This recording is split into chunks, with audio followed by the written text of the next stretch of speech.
Aita for contemplating running away after being adopted by my sister?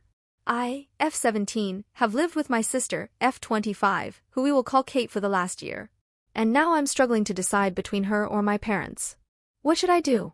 For some context, about 11 years ago, when I was only about 6, there was an altercation between my father and Kate.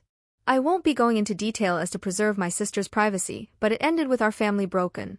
Kate ended up with her friend's parents, who then got custody of her, and they moved her halfway across the country. I spent my entire childhood after that idolizing my sister. I wanted nothing more than to see her. I would talk about her to everyone I knew. I would show them her pictures and gush about how absolutely and insanely beautiful she was. I could barely remember anything about her, but I could remember how much I loved her, and that's all I needed. I finally got my chance to see her and meet my niece and nephew last year, F4 and M2, for my 16th birthday, so my parents planned a whole 2-week trip to stay and tour. It was magical. My whole family was almost complete for the first time since I could remember. We did everything I've always wanted. I seriously had never felt such euphoria.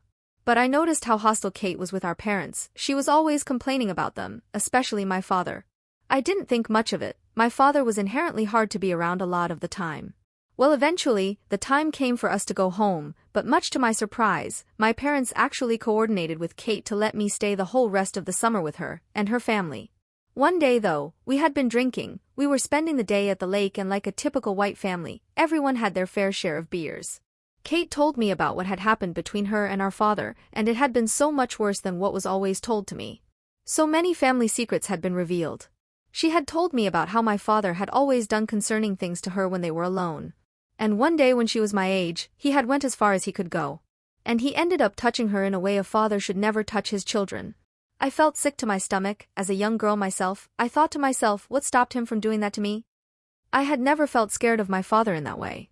He had always preached about how people who had the heart to hurt children deserved the worst pains imaginable. I didn't know what to do. I genuinely couldn't look at my parents the same way I once had. I spent the whole night crying. How was I supposed to move forward from this? Sure, I knew my parents weren't the best, but I never expected this from them. I knew that I wasn't happy back home. I was tormented in school, and I never felt safe anywhere. That's when I made my decision. The only solution that came to my mind was letting my sister help me cut my parents off completely. So, we did. I basically spent the whole rest of the summer being a live-in babysitter for my sister. I didn't mind. I loved kids. What I did mind, however, was how they had recently started talking to me. They started making fun of me a lot, which I was used to.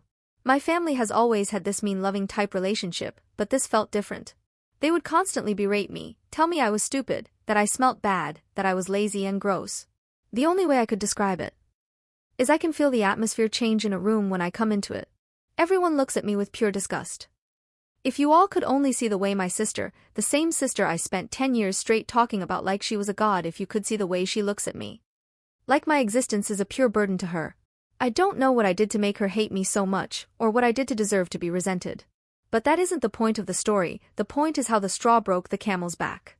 My brother, M24, who we'll call Jeff, came up to see us just a few months after I moved in, and I instantly felt the relief of having someone who knows me around. It was only then that I truly realized how in deep I was. Jeff was my rock. He got me through this year up here. But where this all fell apart was when Jeff had a stroke while driving and crashed his car. It fucked him up and he didn't recover well. But even still being the beast he is, he picked himself up and kept going at full speed. And this lasted up until last weekend. That was truly when the shit hit the fan. Last weekend I was home alone with my brother when I noticed the signs of a stroke. I begged him to let me call someone, but he refused. It got to be the end of the night. He was laying on the bathroom floor, begging me to call an ambulance. So I did, and when they arrived I was a wreck. They didn't tell me anything and they didn't let me go into the ambulance with them. I didn't know what hospital he was going to. They made him leave everything. His phone, and his shoes, and everything that wasn't the clothes he was wearing. I ended up calling Kate, bawling, unsure what to do, just for her to answer and snap at me that he was fine and to stop crying, only to hang up immediately after. I instantly went numb, and that was the point I called my mom, crying. She assured me that my sister was just using tough love, but I knew better. I had been in my room sobbing. When Kate came home, she came straight down to my room and opened my door abruptly and shouting at me. She told me how Jeff was going to die anyway and there was no point in caring about it. She told me to grow a backbone, and that she doubts Jeff will even make it to age 25 before slamming my door and leaving me alone. Between this, and every small minor thing that had happened to me over the last year, I broke. This still isn't the end though. The final grain of sand that tipped the scale was 3 days ago. I came home from school, and I instantly got ready for work. Some context behind this: I was grounded until I got a job, but Kate doesn't want me working more than a day a week for a few hours, so it took me a while to get one. I haven't had this job long, so tonight they were training me to close. I told Kate I wouldn't be home until late and I was going to Uber home. She said okay and I left. I hung out with a friend in our town while I waited to be able to go into work, when it started raining. Raining hard, which was bad because I had to walk to work. The rain didn't stop, so we ended up walking together in the dark in the rain. By the time I got to work I was soaked and exhausted.